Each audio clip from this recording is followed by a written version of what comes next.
Bismillahirrahmanirrahim. Assalamualaikum warahmatullahi wabarakatuh. Alhamdulillahi rabbil alamin. Wassalatu wassalamu ala rasulillahil karim. Nabiyyina Muhammadin al-amin wa ala alihi wa sahbihi ajma'in. Wa ba'd. Faya ahbaballahi wa ahbaba rasulihi sallallahu alaihi wasallam. Usi nafsi wa iyyakum bitaqwallahi faqad fazal muttaqun. Fala tamutunna illa wa antum muslimun. Faqala ta'ala Ya ayyuhalladzina amanu taqullaha haqqa tuqatih wa la tamutunna illa wa antum muslimun. Saudara-saudariku dimanapun Anda berada, bersyukur pada Allah Subhanahu wa Ta'ala kita kembali diberikan kesempatan untuk melanjutkan kajian kita. Semoga apa yang telah kita pelajari diberikan keberkahan oleh Allah Subhanahu wa Ta'ala sehingga mudah untuk dipahami dan diamalkan dalam kehidupan kita. Pun demikian kita bermohon kepada Allah semoga hamba-hamba Allah yang berkehidupan sampai dengan detik ini namun belum beriman diberikan kekuatan untuk beriman dan mampu bersyahadat sebelum wafat kembali pada Allah Subhanahu wa Ta'ala. Demikian juga bagi para pelaku maksiat semoga diberikan oleh Allah kekuatan untuk bertaubat sehingga mampu menata aktivitas lebih baik dibandingkan dengan hari-hari sebelumnya yang telah dilalui. Hari ini kita akan kembali melanjutkan bahasan kita untuk menyiapkan agenda inti Ramadan mengacu pada kurikulum Nabi Sallallahu Alaihi Wasallam dari 5 hal yang telah dicantumkan dalam buku kami tentang makna ayat puasa dan juga telah teman-teman miliki khususnya yang terhubung dengan Mira Ma'had Islam Rafia Akhir. Ada satu paket terkait dalam kurikulum pembelajaran. Kita telah belajar beberapa hal yang telah kita kaji, baik itu berinteraksi dengan Al-Quran, kemudian juga bagaimana cara berinfak atau bersedekah khusus di bulan Ramadan. Lalu telah kita tuntaskan kemarin pembahasan tentang doa yang menyelimuti seluruh waktu terkait dengan hari-hari Ramadan.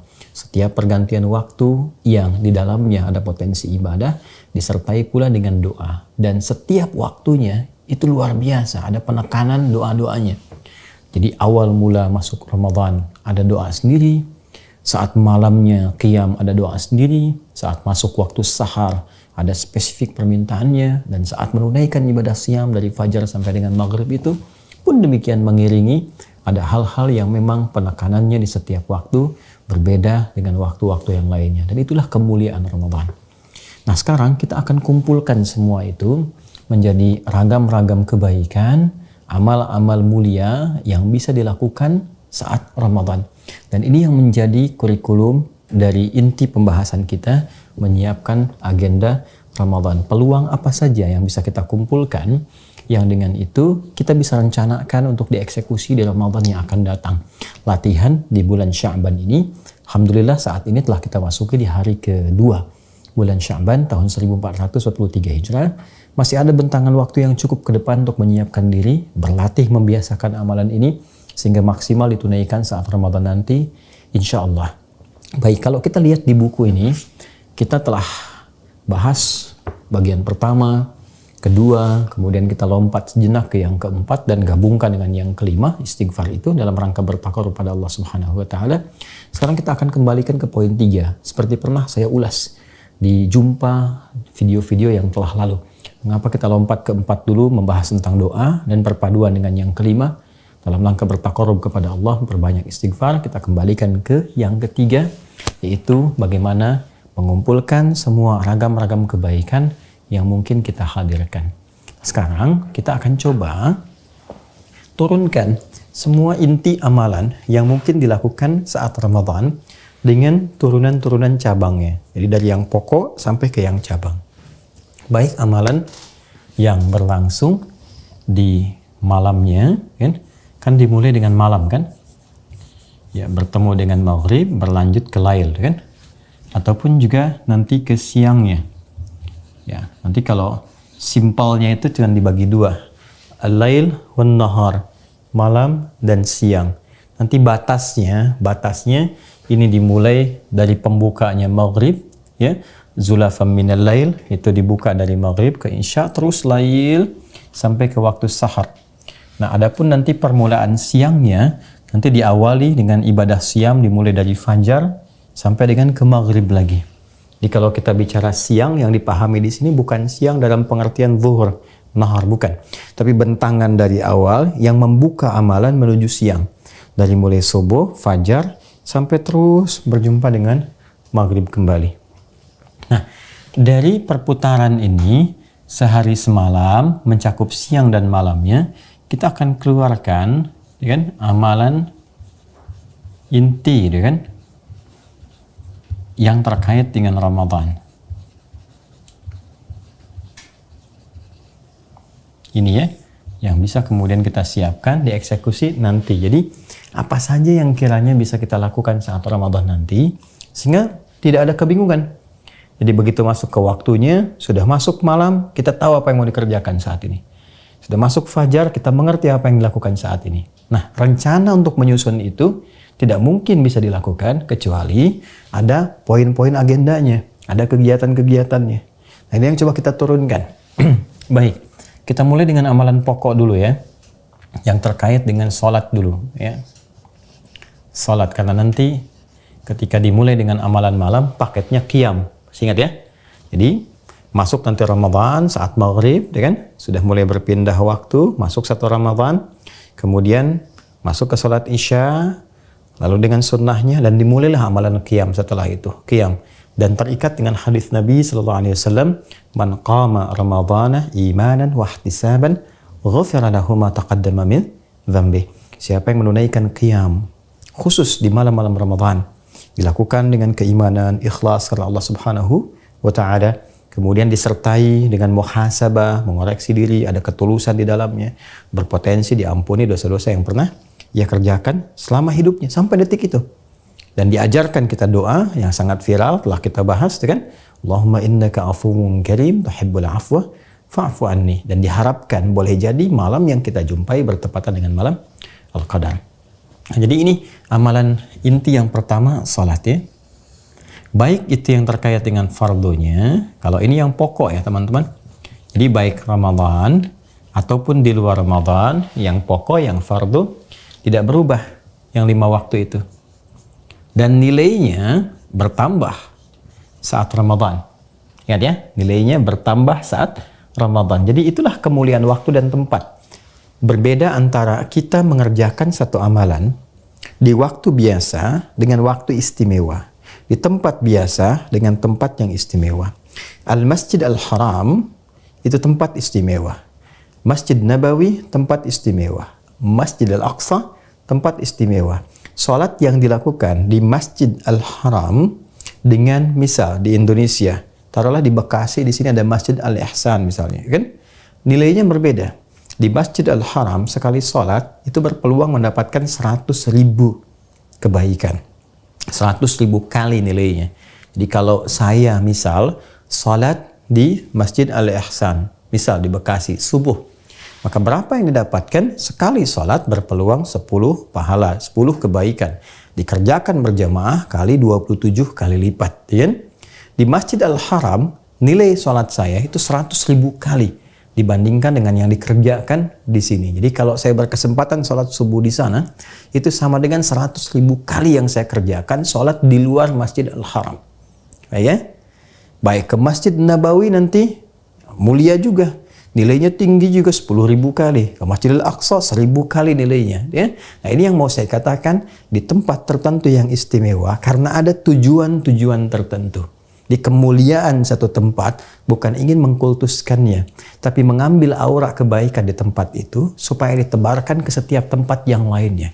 Sehingga seakan-akan ketika Anda berada di Masjidil Haram, belajar dengan baik, membiasakan dengan mulia, sehingga ketika keluar kembali ke tempat masing-masing merasakan suasana masjid dimanapun itu seperti gairahnya seperti ke Masjidil Haram. Artinya semangat meningkatkan ibadahnya, itu yang dimaksudkan. Nah sama dengan waktu-waktu tertentu juga. Kan terkait dengan ibadah, suasananya berbeda. Sholat fardu 5 waktu ditunaikan di hari-hari biasa seperti Sya'ban saat ini misalnya. Berbeda dengan Ramadan, ketika masuk Ramadan pahalanya berkali lipat lagi, ya kan? Nah, seperti hadis-hadis yang pernah kami utarakan sebelumnya. Jadi ada potensi yang sangat besar. Karena itu jangan dianggap ini satu hal yang biasa, sekalipun kita biasa menunaikan 5 waktu dalam sehari, tapi Ramadan berbeda tinjauannya. Suasananya lain. Karena itu jaga selalu sholat ini yang fardu bertambah kualitasnya. Ya, kualitas. Kalau kuantitas tidak mungkin, karena tetap 5 waktu dan 17 rakaat.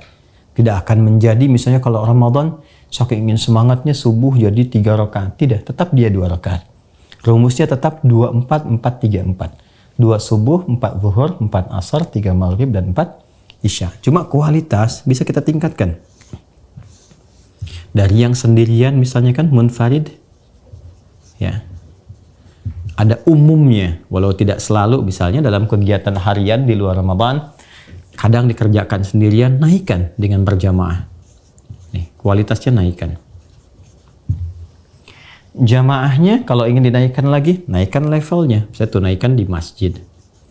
Nah, dan Masya Allah gairah penunaian salat berjamaah di masjid selama Ramadan, sepanjang pengalaman kami berinteraksi di Indonesia ini, Masya Allah, sampai di kantor-kantor pun dorongannya itu sangat kuat.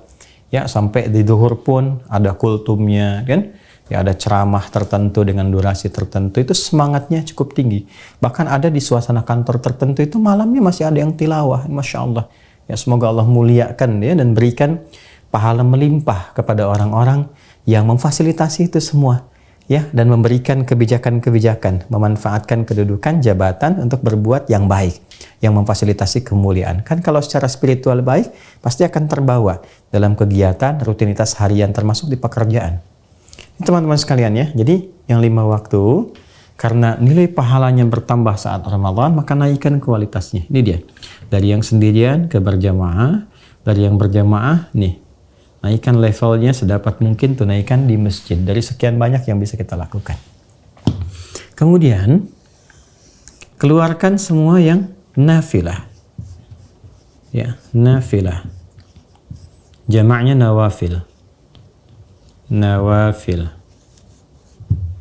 Nafilah jamaknya nawafil. Hukumnya disebut dengan sunnah.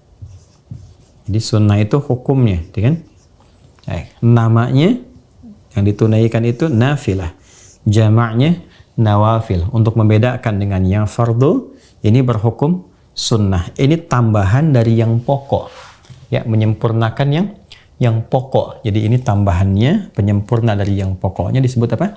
Nafilah. Jamaknya nawafil. Hukumnya sunnah. Nah, ini sekali lagi, timbangannya selalu momen yang spesial. Karena momennya spesial, Ramadan, berbeda. Baik kualitasnya, pahalanya, peluang kebaikannya. Karena itu sedapat mungkin, kita bisa keluarkan tuh semua potensi sholat-sholat nafilah.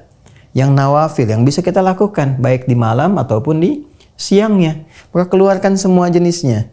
Kalau memungkinkan, jangan sampai luput setiap hari. Ya, kita dawamkan tuh, kita kerjakan, buru kemuliaan Ramadan. Ya, minimal selama Ramadan kita sempurnakan. Karena kapan lagi dapat sholat sunnah yang pahalanya melimpah, kan? Yang potensi doa terjawab dengan cepat di sela-sela itu. Maka kita keluarkan. Nah, ada sholat-sholat nafilah yang berhukum sunnah yang ditekankan dan menjadi paket Ramadan. Ini jangan sampai tertinggal. Ya, ini yang nawafil tapi sifatnya pokok, bagian dari paket Ramadan dan ditekankan. Khususnya dalam hadis Nabi Sallallahu Alaihi Wasallam yang memberikan penjelasan kepada rangkaian ayat-ayat puasa. Kita ambil contoh, misal qiyam yang dilakukan pada malam hari yang dikenal dengan tarawih. Saya sudah pernah jelaskan kenapa dipopulerkan dengan nama tarawih. Ya. Baik. Ini ya teman-teman sekalian. Jadi dikerjakan di malam hari setelah sholat isya dengan sunnahnya, ya kan? 2 rakaat ba'da isya. Setelah itu langsung masuk ke tarawih. Ingat sifatnya ya, yang telah kita pelajari. Cek lagi di video sebelumnya. Ya, jadi nama salatnya qiyam al-lail. Tapi ingat sifatnya ditunaikan dengan tarawih. Jamak dari kata tarawihah. Yang tenang, yang nyaman, yang memberikan sentuhan kepada jiwa, pengaruh kepada hati. Dan di sela-sela antara 2 rakaat itu ketika salam berdoa dulu kepada Allah, minta kebaikan seperti yang pernah kita terangkan. Nah, ini paketnya. Nah, ini diupayakan betul sekalipun ini sifatnya sunnah. Ya, tapi sangat ditekankan, muakkadah sifatnya.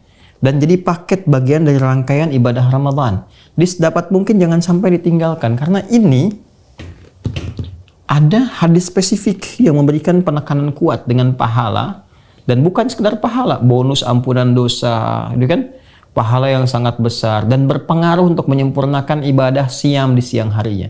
Seperti pernah saya uraikan. Karena itu maksimalkan ini, jangan luput di setiap malam. Hati-hati. Karena saya ingatkan dari sekarang sebelum masuk ke Ramadan. Ya, seringkali terjadi nanti teman-teman sekalian, kita dapati suasana-suasana yang grafiknya bukan naik tuh. Ya, kadang-kadang turun, bahkan terus menurun sampai ke puncaknya menjelang Idul Fitri itu. Nah, ini jangan terjadi lagi. Karena belum tentu kita dapatkan Ramadan di tahun yang akan datang. Ingat ya. Jadi malam pertama sama dengan pertengahannya terus sampai dengan akhirnya. Maksimalkan ini. Ya, ibadah tarawih ini. Kemudian di luar ini ada yang bisa kita optimalkan juga. Nah, ini yang kita keluarkan. Malamnya sampai dengan siangnya. Bisa kalau kita ambil malamnya, selain tarawih dalam pengertian ini qiyam, ya, qiyam Ramadan. Baik, setelah menunaikan sholat isya, baiknya supportkan dengan berjamaah dan 2 rakaat kemudian sunnahnya rawatib yang mengikuti itu, tunaikan qiyam. Ini kalau sudah selesai ditunaikan, malamnya bisa kembali setelah istirahat, kita istirahat malam misalnya, bangun taruhlah jam 3, setengah 3, sementara fajarnya setengah 5 misalnya kan, persiapan menuju waktu sahar, boleh kita bangkit lagi, tunaikan tahajud malam harinya. Masih boleh. Dan saya sudah pernah bahas, ya, tahajud di waktu Ramadan juga keterkaitannya dengan witirnya seperti apa. Bagi yang memahami witir itu sebagai penutup dan tidak ada rangkaian sholat lagi setelah itu, maka ada yang mengakhirkan witirnya di akhir. Ya, setelah nanti tahajud. Jadi dia tarawih dulu, witirnya belakangan. Kan ada pemahaman yang masih boleh setelah witir. Dicek ya video saya sebelumnya supaya paham pengertian itu semua. Jadi masih boleh sholat setelah witir karena dipahami witir yang dimaksudkan menutup rangkaian yang sebelumnya. Jadi kalau ingin membuka yang baru lagi nggak ada masalah, silahkan dibuka lagi. Nah, ini ada 2 versi nanti. Ya, kalau sudah witir di tarawihnya, malamnya silahkan tahajud. Versi yang pertama tidak perlu witir kembali, cukup tambah sholat. Versi yang kedua, kalau belum mendekati fajar atau mungkin batas minimalnya waktu sahar itu, ya boleh silahkan tutup lagi dengan witir untuk menutup rangkaian sholat itu, lalu persiapan ke amalan sahur dan menjelang kepada fajar. Intinya ini, ada tahajud. Baik ya, tarawih, kemudian tahajud, witir, dimasukkan ke sini. Jelas ya teman-teman sekalian. Jadi ini saya pisahkan karena redaksi hadisnya nanti salatul laili mathna mathna wa idza khasya ahadukumul fajra ya falyutir rak'ataini. Salat malam itu tunaikan paling minimal standarnya 2 dan jika khawatir di antara kalian akan tiba waktu fajar, ya, fajar akan segera tiba, maka silahkan segera tutup dengan witir 1 rakaat minimalnya. Ini ya gambaran teman-teman. Ini yang malam. Ini yang malam. Kemudian ada juga penyerta. Sebelum saya masuk ke waktu siang, saya masukkan di sini ada paket penyerta yang menyertai sholat fardu. Hubungannya ke sini. Kalau ini adalah paket yang menyertai Ramadan, khususnya di qiyam Ramadan, yang ini. Kalau yang ini yang akan saya terangkan, ini paket yang menyertai sholat fardu, tapi berlangsung di Ramadan juga. Seperti halnya berlangsung di luar Ramadan. Namun perlu diingat, frame yang kita munculkan adalah Ramadan. Ramadan selalu berbeda. Baik ya, selalu berbeda. Pahalanya tidak sama dengan hari biasa.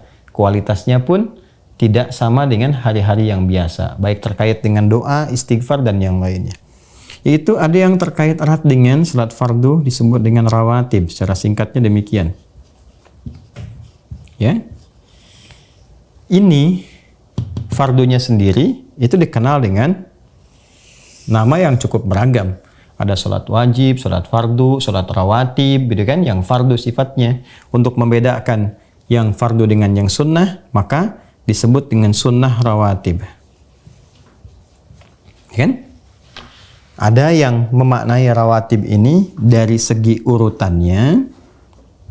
Urutan itu bahasa Arabnya Tartib, gitu kan? Rattaba yurattibu tartiban. Tertib. Kemudian yang terurut 1, 2 dan seterusnya disebut dengan ratib. Jamaknya disebut dengan rawatib. Dari pemahaman yang pertama ini, maksudnya ada sholat-sholat nafilah berhukum sunnah yang berurutan dengan sholat fardu langsung. Ada yang sifatnya keadaannya sebelum sholat fardu, ada yang setelah sholat fardu. Nah itu kita bisa keluarkan.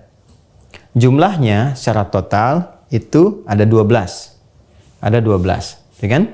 Baik yang terkait dengan ini, penunaian di siang hari, ya, ataupun penunaian di malam hari. Tadi saya terangkan di awal, batasan siang itu pembukanya di awal fajar, awal subuh, terus sampai nanti menjelang ke maghrib. Jadi kalau kita hadirkan di sini hadisnya dari Nabi SAW, man shalla isnataya asyrata rak'atan, siapa yang salat 12 rakaat, ya kan? Mengiringi salat fardunya siang dan malam. Baik ya. Apa saja itu? Kalau mau kita rincikan sesuai dengan urutan waktu, 2 rakaat sebelum subuh. Jadi waktunya setelah azan berkumandang, Allahu Akbar, masuk waktu subuh. Ya kan? Selesai azan, karena kita jawab dulu, berdoa. Nah ini tunaikan tuh 2 rakaat. Ya kan? Sebelum salat fardunya. Ini yang dikenal dengan 2 rakaat sunnah fajar. Ya, atau kadang disingkat dengan 2 rakaat fajar. Yang dimaksud adalah salat sunnahnya. Dan masuk kategori rawatib. Urutannya sebelum fardunya. Nah, sebelum disebut dengan qobla, maka sering disingkat dengan qobliyah, kan? Baik. Ini punya keistimewaan sendiri. Raka'atul fajri khairum minad dunya wa ma fiha. 2 rakaat sunnah itu yang ditunaikan sebelum sholat subuh, itu nilainya di sisi Allah lebih baik daripada dunia dan seisinya. Masya Allah. Dapat apa itu lebih baik daripada dunia dan seisinya? Nanti kita lihat saat kembali kepada Allah. Dan ini hati-hati ditunaikannya Ramadan. Jangan tinggal. Jadi selain Ramadan saja, begitu dikuatkan, dimotivasi untuk mendapatkan ini. Apalagi saat Ramadan. Ya. Kemudian arba'an qabla dhuhri. 4 rakaat sebelum zuhur. Sebelum zuhur. Teknisnya bisa 2 rakaat. Jadi tunaikan 2 rakaat, kemudian salam, tunaikan 2 rakaat lagi, kemudian salam. Bisa langsung 4 rakaat. 4 rakaat, kemudian salam. Ya, ditengahi dengan tahiyat. Karena setiap sholat yang lebih daripada 2 rakaat, itu umumnya menggunakan tahiyat. Karena batas standar paling minimal sholat selain sholat witir itu 2 rakaat ya. Karena witir itu penutup, maka menjadi ganjil. Jelas ya? Ini teman-teman. 4 rakaat sebelum zuhur. Kemudian 2 rakaat setelahnya. 2 rakaat setelah. Ya. Setelah itu bahasa Arabnya ba'da. Ya. Ba'da. Jadi ada salat ba'diyah. Sebelum qabla, setelah ba'da. Jadi kalau sudah pakai ba'da, jangan pakai setelah lagi. Atau kalau ada kata setelah, jangan pakai ba'da lagi. Ya. Nanti kita ketemu di Masjid Al-Ihsan ya. Kapan? Nantilah setelah ba'da asar. Nah itu kebanyakan. Kebanyakan. Ba'da itu artinya apa? Setelah. 2 rakaat setelah zuhur. Jelas ya? Baik. Nah kalau biasanya sholat-sholat sunnah terkait kalau mampu dilakukan di tempat berbeda. Misal kalau dekat rumahnya dengan masjid, lakukan di rumah. Baru kemudian fardunya di masjid. Kalau dekat dengan masjid. Kalau jauh ya lakukan di masjid. Ya ini maksudnya apa? Supaya banyak tempat-tempat sujud yang pernah kita gunakan untuk ibadah dan bersaksi di akhirat saat kembali kepada Allah Subhanahu wa taala. Kan? Nanti di situ ada tapak-tapak bekas kita beribadah dan itu ada keberkahan di dalamnya. Ada keberkahan. Kemudian rak'ataini ba'dal maghrib. 2 rakaat setelah maghrib. Ya. Lalu 2 rakaat rak'ataini ba'dal isya, setelah isya. Nah, ini dia. 2 sebelum subuh, 4 sebelum zuhur, 2 setelah zuhur, 2 setelah maghrib, 2 setelah isya. Bila kita jumlahkan 2 tambah 4 6 tambah 2, 8, tambah 2, 10, tambah 2, 12. Ini jumlahnya berapa? 12. Siapa yang bisa konsisten menunaikan ini selama hidupnya, maka Allah akan memberikan satu apresiasi yang tinggi, membangunkan untuknya satu istana, satu rumah di tepian surga. Masya Allah, ya, sangat luar biasa. Dan umumnya komen para sahabat setelah menerima ini, baik di lingkar keluarga Nabi SAW ataupun sahabat terdekat Rasulullah, itu langsung komen pertamanya setelah mendengar berita ini, ya, mereka kemudian memberikan perhatian khusus dan tidak meninggalkan ini, ya, selama ada kemampuan sampai mereka wafat.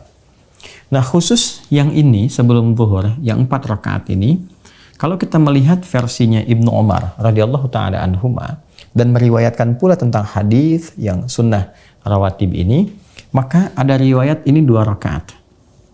2 rakaat. Jadi jumlahnya kalau dijumlahkan 2 tambah 2 tambah 2 tambah 2 tambah 2, 2 kali 5, 10 jumlahnya. Ya.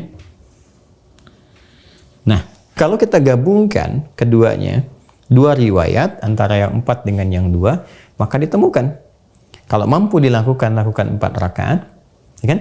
Kalau terbatas waktunya, cukupkan dengan 2 rakaat, tidak ada masalah. Baik ya, dipahami ya. Jadi yang diutamakan kalau mampu ini 4, kalau tak sampai ke 4, 2 rakaat. Ya, ini sering ditemukan kadang di kantor, suasana terbatas dan sebagainya, maka silahkan disesuaikan dan tidak perlu terburu-buru. Mengejar waktu sampai pengen 4 tapi nggak khusyuk, itu tidak baik. Ya, karena ada juga riwayat yang menyebutkan 2. Nah ini kalau kita bagi silahkan ditempatkan. Yang siang yang mana? Oh yang ini masuknya nih. 1, 2, ini kan 3. Ini masuk wilayah siang. Adapun kalau sudah masuk ke maghrib, ke isya, ini masuk wilayah ke sini, antar malam. Jelas ya? Nah, ini dulu yang rawatib ya teman-teman sekalian, yang mengiringi salat-salat fardu bersamaan. Dan ini punya fungsi kalau kita lihat di hadis sahih, ini diantara fungsinya melengkapi nanti yang kurang-kurang di salat fardu. Jadi kalau amalan salat pertama dihisab itu nggak sempurna yang salat fardunya, itu dicari amalan sunnahnya. Ya, diperintahkan oleh Allah kepada malaikat untuk bisa disempurnakan dengan amalan sunnah. Dicek tuh, lihat, cek, sempurnakan. Nah kemudian teman-teman sekalian, nah ini ada juga yang memahami disebut rawatib masih bentuk jamak dari kata ratib, tapi lebih kepada nilai tambahan pahalanya, bonus. Jadi kalau yang pemberian pokoknya disebut dengan ajrun, ya, bonusnya ini ratib.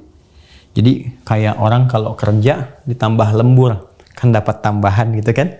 Nah jadi orang-orang yang menunaikan ibadah pokoknya ditambah dengan sunnahnya yang berurutan baik sebelum atau setelah salat fardu, maka dia mendapatkan tambahan bonus pahala, bonus penyempurna. Karena itu disebut dengan rawatib, jamak dari kata ratib dengan pemaknaan yang kedua mengacu kepada penambahan bonus pahalanya. Ya, tidak ada persoalan mau diartikan yang pertama atau yang kedua. Intinya ada salat-salat berhukum sunnah, sifatnya nafilah, mendampingi salat-salat fardu baik sebelum atau setelahnya. Kemudian ada salat mutlak juga.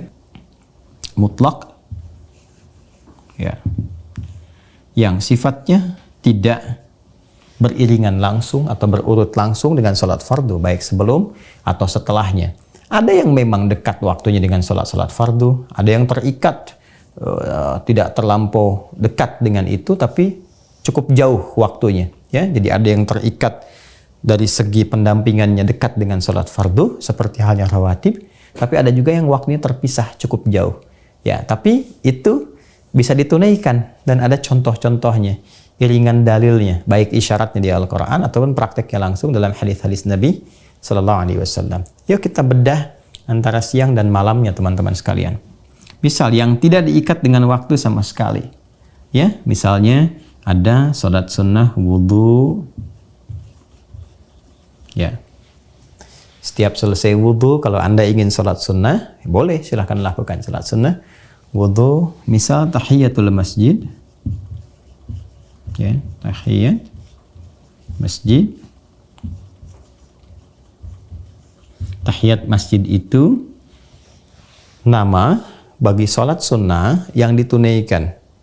Ya, setiap 2 rakaat. Bahkan ada yang tidak membatasi dengan nama sunnah. Pokoknya setiap 2 rakaat yang dilakukan pertama kali masuk masjid sampai dia duduk dengan niat i'tikaf misalnya, itu disebut dengan tahiyatul masjid. Salat apa saja. Ya. Ini berdasar keterangan Nabi sallallahu alaihi wasallam. Idza dakhala ahadakumul masjidah fala yajlisa hatta yusalli rak'atain. Fala yajlis hatta yusalli rak'atain. Jika satu di antara kalian masuki masjid berniat untuk i'tikaf duduk kan, maka jangan langsung duduk kecuali coba mulai dengan salat dulu sunnah 2 rakaat. Nah, sunnah yang dimaksudkan di situ tahiyatul masjid. Bentuknya bisa apa saja. Ya, kalaupun tidak ada salat spesifik misalnya, taruhlah semacam salat duha kah atau terkait dengan ini qabliyah ba'diyah kah, kan? Sepanjang dia masuk ke masjid memulai dengan itu sifatnya sudah tahiyatul masjid. Kalau tidak ada sama sekali, dia pengen ke masjid saja, pengen i'tikaf, pengen baca Quran, dia wudu, dia datang, dia boleh tunaikan langsung dengan niat tahiyatul masjid. Jelas ya? Ini nggak diikat dengan waktu. Kemudian ada yang terkait dengan waktu yang dekat dengan sholat tertentu. Misal, kalau di sini kita temukan subuh, zuhur, kemudian ini zuhur lagi, maghrib, isya. Asarnya belum ada. Ya? Maka di asar itu, ada yang mengiringi sholat asar. Jumlahnya 4 rakaat. Ya? Mengiringi sholat apa? Asar. Jumlahnya 4 rakaat. Dilakukannya setelah masuk waktu asar, azan berkumandang, jawab dulu, selesai berdoa dulu, maka tunaikan sholat sunnah 4 rakaat sebelum asar. Ya, sebelum asar. Hadisnya dari Ibnu Umar radhiyallahu taala anhuma. Nabi SAW pernah bersabda, rahimallahu mar'an shalla qabla al-asri arba'an. Allah merahmati seorang hamba yang mampu menunaikan sholat sunnah 4 rakaat sebelum asar. Jelas ya? Nah, jadi ini boleh dilakukan 4 rakaat, bisa 2 rakaat, teknisnya seperti yang ini, yang zuhur, atau juga ya bisa langsung 4 rakaat secara sekaligus. Ada yang memahami kalau tak mampu 4 sebelum zuhur, itu yang dilakukan sebelum asar itu. Ada yang memahami demikian. Tapi karena ini spesifik terpisah dan redaksinya sangat spesifik gitu ya. Kalau yang ini zuhur sendiri, ini asar sendiri, ya. Nah, jadi teman-teman sekalian, ini 4 rakaat bisa dilakukan sebelum asar. Kemudian antara adzan dengan iqamah. Antara adzan dengan iqamah secara umumnya, ya, ma bainal adzanaini ya rak'atan. Di antara 2 adzan, ya maksudnya adzan dengan iqamah ada 2 rakaat. Seperti kalau kita contohkan misalnya ini isya nih. Ya, adzan isya, Allahu akbar, selesai isyanya, nunggu untuk salat fardu, masih ada jeda waktu menunaikan. Kalau yang ini kan masuk rawatibnya setelah isya. Ya kan? Sebelum isyanya boleh nggak? Boleh, masuknya ke sini. Masuk pada keumuman hadis 2 rakaat di antara adzan dan iqamah. Jadi ya? Baik, apalagi misalnya ya, ada salat duha.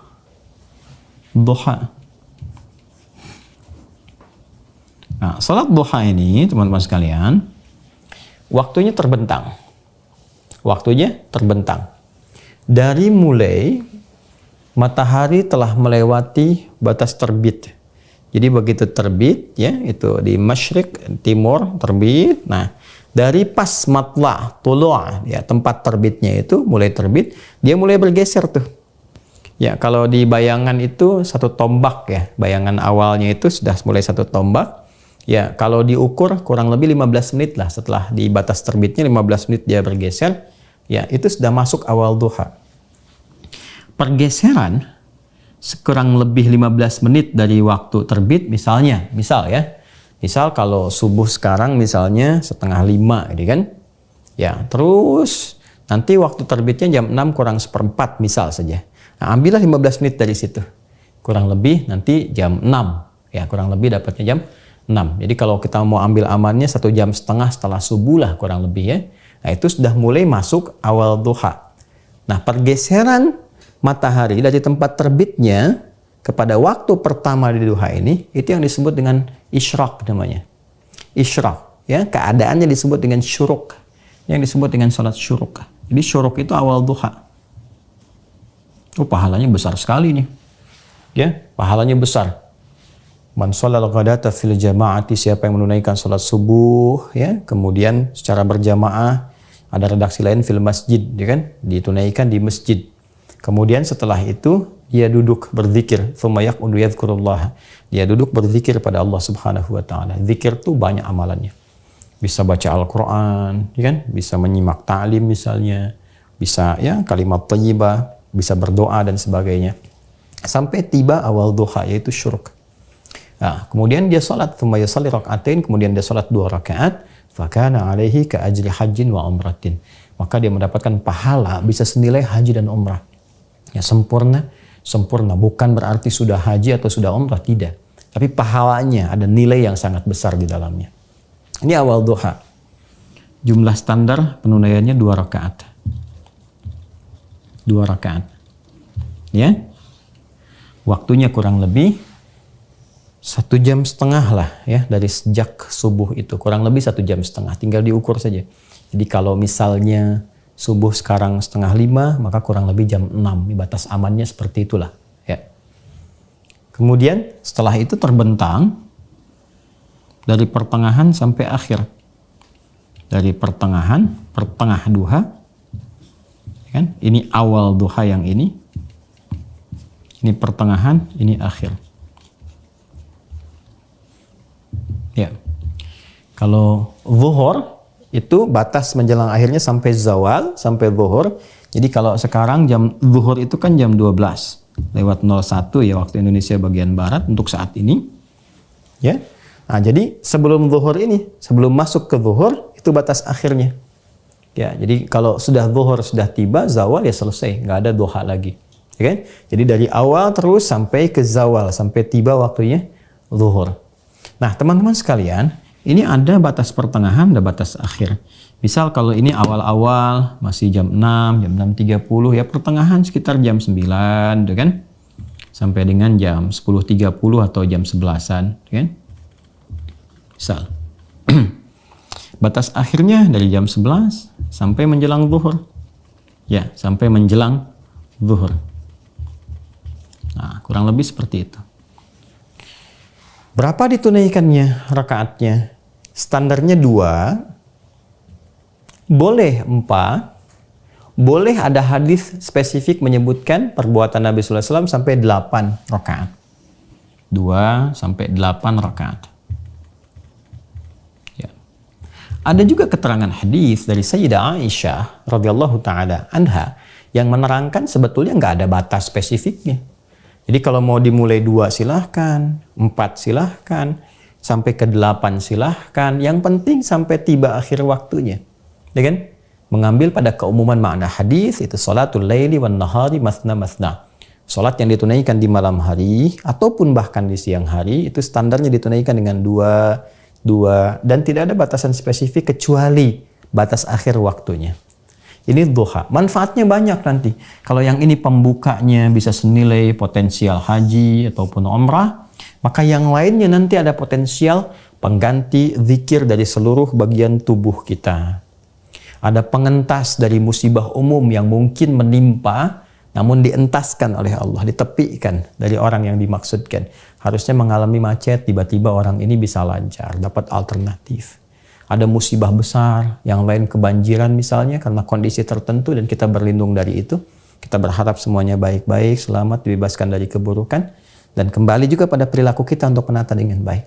Yang ini selamat misalnya ya, dan sebagainya. Nah itu musibah umum yang diduga akan dialami pada umumnya dan Allah selamatkan. Itu diantaranya. Ya, dan bagian akhir, ini spesifik seperti ahli Kuba umumnya sering menunaikan ini. Sampai sahabat penasaran, kemudian dikomentari. Nah ternyata di waktu-waktu mendekati zawal ini, kalau redaksi hadisnya, sampai itu unta merasakan terik panas. Ya, ramadatil fisalu. Ya, sampai anak unta itu atau unta itu pada umumnya merasakan terik panas, gitu kan? Terik panas di waktu-waktu ini. Maksudnya apa? Mendekati ke arah zawal, mendekati ke zuhur semakin panas, gitu kan? Nah, sampai tibanya waktu zuhur. Nah, ini sholatul awwabin. Disifati oleh Nabi sallallahu alaihi wasallam itu sebagai sifat sholat bagi orang-orang yang gemar bertaubat. Nah, jadi caranya pun ada spesifik beda lagi, ya. Nanti ada yang terkait dengan minta rizki, terkait bebaskan dari musibah, terkait dengan zikir, kan? Zikir pagi dan petang itu kan dimulai nanti dari sini nih. Dan itu bisa diwakili dengan sholat duha diantaranya. Selain bacaan-bacaan bisa diteruskan di waktu itu. Nah kemudian teman-teman sekalian yang paling menarik ini nih. Mau menuju akhirnya. Nah ini sholat yang umumnya dilakukan oleh orang yang gemar bertaubat. Maka di situ diisi dengan istighfar, dengan kebaikan dan sebagainya. Ini mulia. Nah ini duha. Nah, tinggal kita keluarkan aja, bikin kurikulumnya. Sekarang tugas Anda, teman-teman, khususnya nanti yang terhubung di Mira, tolong bikin ya tabelnya. Jadi di siang ada apa aja nih? Ini seperti yang pernah saya terangkan. Tinggal keluarkan aja. Ya. Ini sudah saya terangkan dari mulai potensial subuh, sebelum subuh berapa rakaat, ya, ada 2. Setelah subuh nanti masuk duha, awal diawali dengan syuruk, terus ke pertengahannya, terus sampai ke akhirnya ketemu zuhur. Begitu adzan 4 rakaat sebelum zuhur, kan? Setelah zuhurnya ada 2 rakaat. Terus sampai ketemu dengan asar, begitu selesai adzan ada 4 rakaat tuh. Ya, sebelum ditunaikan salat asarnya. Terus selesai asar, kan? Nggak ada salat sunnah setelah itu, ketemu dengan maghrib. Maghrib, setelah adzan berkumandang, ya Nabi pernah mengatakan, silahkan salat 2 rakaat, kan? Tapi jangan dibiasakan untuk 2 rakaat sebelum salat fardu maghrib. Jadi setelah adzan boleh 2 rakaat, tapi jangan dibiasakan. Fala tattakhidhuha sunnatan. Kenapa ada redaksi itu? Karena ini maghrib itu waktu singkat, padat. Apalagi saat Ramadan. Makanya di mazhab Maliki nggak dianjurkan. Ya, nggak dianjurkan. Kenapa? Karena ini waktunya sangat singkat, sangat padat, dan masih ada amalan lain yang disiapkan untuk menjelang ke Isya.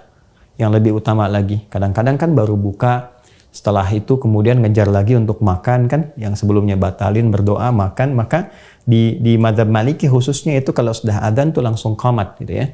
Untuk memberikan kesan persiapan kepada amalan lainnya. Demikian. Sampai ke Isya nanti ada 2 rakaat, kan? Adzan berkumandang ada 2 rakaat di antara adzan iqamah. Isya'nya ba'da Isya ada sunnah, terus masuk lagi ke qiyam. Nah, terus malamnya tahajud. Demikian Anda tinggal petakan mana yang di siang hari, mana yang di malam hari. Nah, ini untuk sholat. Jadi PR-nya tolong bikin ya teman-teman sekalian kolom ibadah sholat, maksimalkan. Ingat Ramadan. Ramadan ya, inilah amalan inti Ramadan. Jadi kalau Anda ingin keluarkan, ini maksimalkan sholat dulu. Ya, setelah itu yang kemarin kita bahas. Ada infak. Ya. Tuh. Disusun keluarkan potensial. Seperti yang kemarin saya ajarkan. Ada apa saja?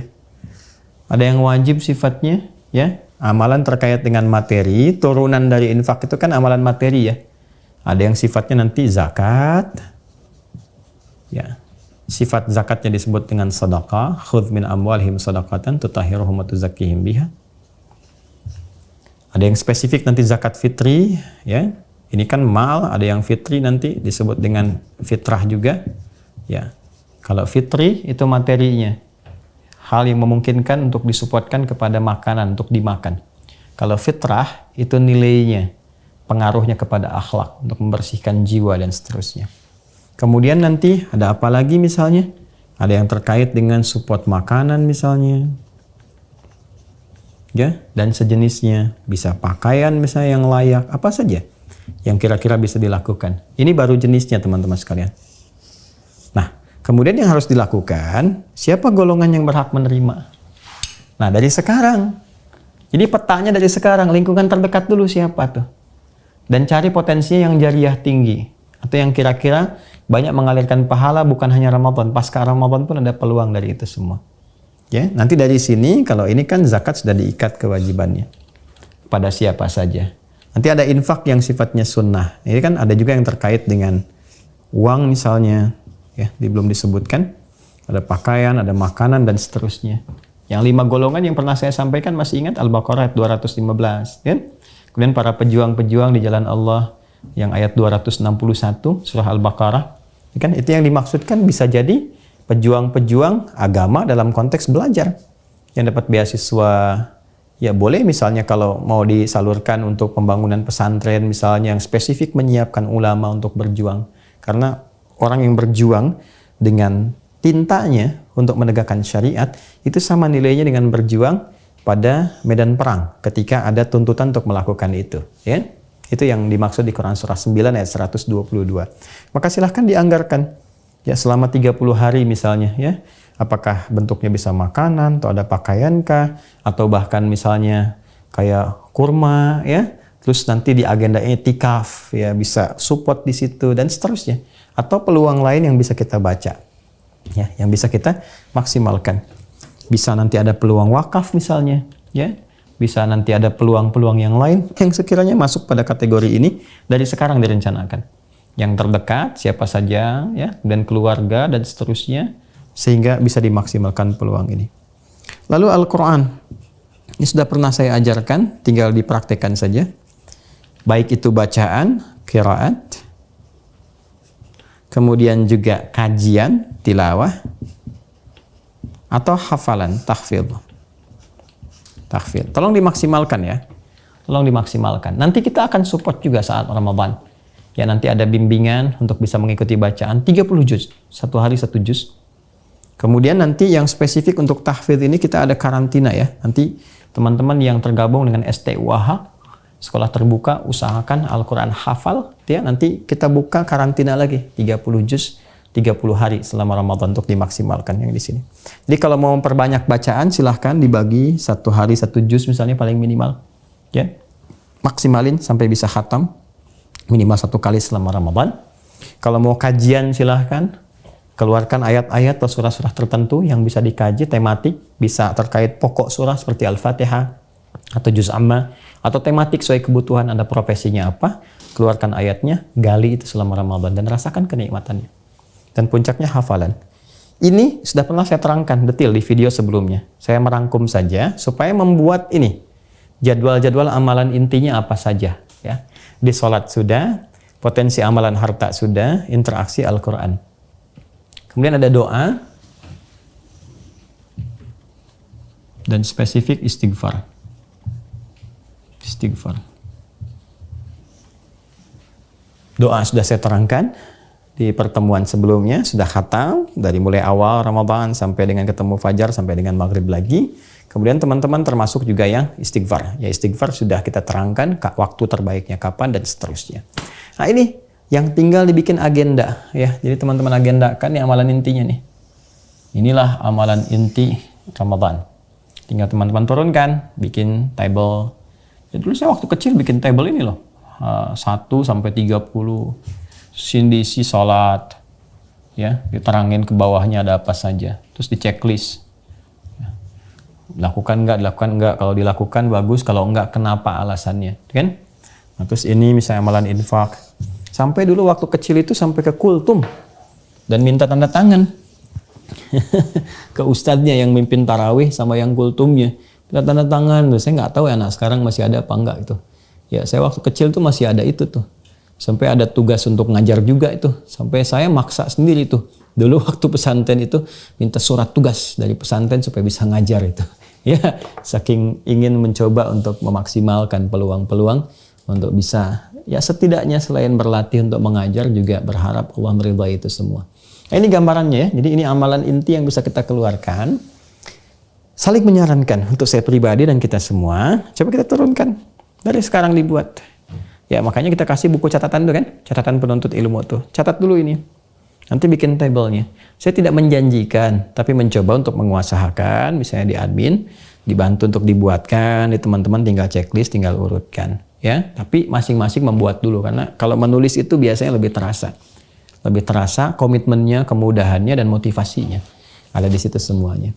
Nah, ini yang kita siapkan teman-teman sekalian. Jadi tuntas pengantar dari bahasan-bahasan kita terkait persiapan Ramadan, tinggal nanti kajian spesifik hadis-hadisnya. Kan ayatnya sudah kan? Ayat sudah, kemudian terapannya juga sudah, bahkan jadi kurikulum, sekarang jadi amalan inti, tinggal nanti hadis-hadisnya. Kita akan kembali ke topik yang ke-30 di Sahih Al-Bukhari. Jadi di Sahih Al-Bukhari ini nanti ada kitab shaum, pembahasan terkait dengan puasa. Ini kenapa disebut shaum bukan siam? Karena nanti di sini membahas umum sifatnya, ya. Semua yang terkait dengan puasa, baik menahannya, caranya, macam-macamnya sampai ke siamnya. Topik yang ke-30 ya, nanti kita akan belajar masuk ke sini dan itu sudah ke penguatan dari hadis-hadis Nabi sallallahu alaihi wasallam. Insyaallah mudah-mudahan bisa kita selesaikan sampai sebelum Ramadan. Nanti kalau sudah selesai tinggal kita maksimalkan di amalan selama Ramadan. Nah, ini yang kita sampaikan teman-teman sekalian, dan izin menginformasikan, saya tidak bosan mengingatkan bagi yang telah tersambung dengan Mira, mohon dibaca ini.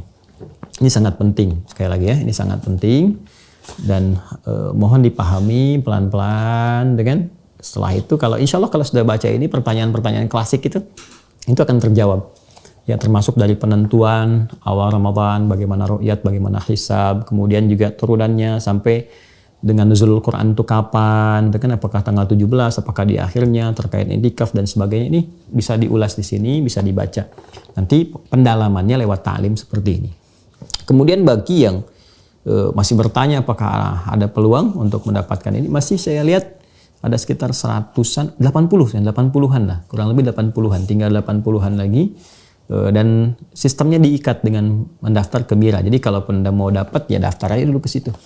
Ya, daftar dulu ke Mira, maksud saya supaya dipaksa mendapatkan manfaat. Jadi kalau ada hal-hal yang kiranya bermanfaat untuk bisa didapatkan ke depan, nah nanti Anda bisa raih itu semua. Ya, sekalipun mungkin sekarang belum ada kesempatan untuk belajar secara langsung, tapi setidaknya Anda bisa punya akses nanti ya ke video rekamannya, ke khususnya misalnya pembelajaran, sehingga dengan itu bisa mendapatkan manfaat lebih baik sekarang ataupun nanti. Berpikirnya demikian.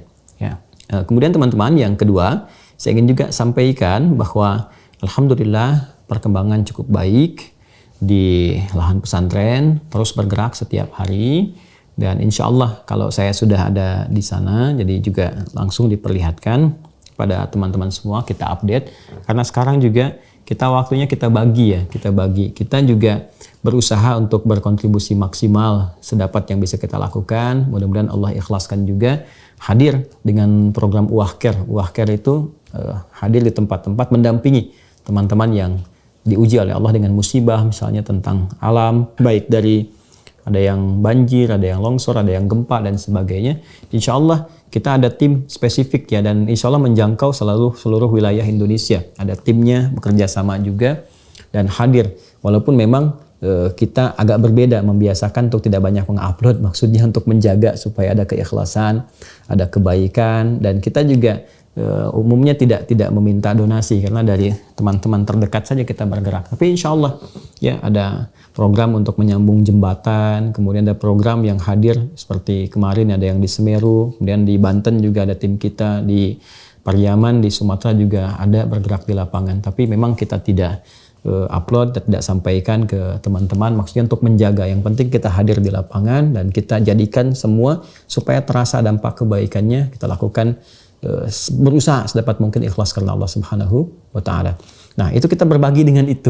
Oke, nanti ketika ada waktu-waktu senggang, saya ke lahan pesantren, kita update lagi, dan tiap hari berjalan, insya Allah secara profesional kita update. Masih ada peluang teman-teman untuk berwakaf ya ke rekening yang biasa disampaikan di Bank Syariah Indonesia, nomor 111 3 kali satunya, kemudian 4444 4 kali 4-nya 142 111 4444, kemudian 142 atas nama Ma'had Islam Rafi'ah Akhir. Silahkan diniatkan wakaf untuk siapa saja, untuk diri Anda, orang tua dan sebagainya, dan mudah-mudahan mengalir pahala dengan yang baik, karena saya pun tidak memiliki itu. Ya, saya tidak memiliki asetnya, materinya. Ini semua betul-betul disiapkan ya kita untuk pengabdian sepenuhnya. Mudah-mudahan Allah meridhai. Nanti kita akan lihatlah setelah kita berpulang kepada Allah, atau minimal saat nanti itu digunakan, seperti apa manfaatnya bisa dirasakan. Itu milik kita bersama, mudah-mudahan bisa dijaga, disempurnakan dengan baik. Saya kira itu yang bisa disampaikan teman-teman sekalian. Insya Allah di hari berikutnya kita lihat, kalau tidak saya di luar kota atau punya kemampuan untuk pendalaman, insya Allah hari Ahad kita sambungkan untuk materi pendalaman, dan masuk ke Zoom ya. Untuk pendalaman kita diskusi lagi. Yang sudah masuk, aktifkan akunnya, masuk jawab pertanyaannya dulu ya, untuk mengecek pemahaman materi awal. Setelah itu nanti akan aktif akun Zoom, masuk undangan, tinggal masuk dan silahkan berdiskusi. Dan semoga ada manfaat untuk kita semuanya. Terima kasih, maafkan saya masih banyak kekurangan, banyak kelemahan. Semoga Allah memberikan yang terbaik untuk kita semua dan membimbing kita lebih baik daripada sebelum-sebelumnya. Terima kasih. Allahumma taqabbal minna innaka antas sami'ul alim wa tub 'alaina innaka antat tawwabur rahim. Rabbana atina fid dunya hasanah wa fil akhirati hasanah wa qina adzabannar. Allahumma tubna ilaika ya arhamar rahimin. Allahumma ighfir lana وتب علينا إنك أنت التواب الرحيم اللهم اغفر لنا ذنوبنا وتب علينا إنك أنت التواب الرحيم اللهم بلغنا رمضان وبارك لنا فيه يا أرحم الراحمين بطاعتك وبطاعة رسولك نبيك سيدنا محمد صلى الله عليه وسلم اللهم ربنا الحقنا مع الذين أنعمت عليهم من النبيين والصديقين والشهداء والصالحين وحسن أولئك رفيقا وصلى الله على سيدنا محمد وعلى آله وصحبه أجمعين وآخر دعوانا سبحانك اللهم وبحمدك نشهد أن لا إله إلا أنت نستغفرك ونتوب إليك الحمد لله رب العالمين السلام عليكم ورحمة الله وبركاته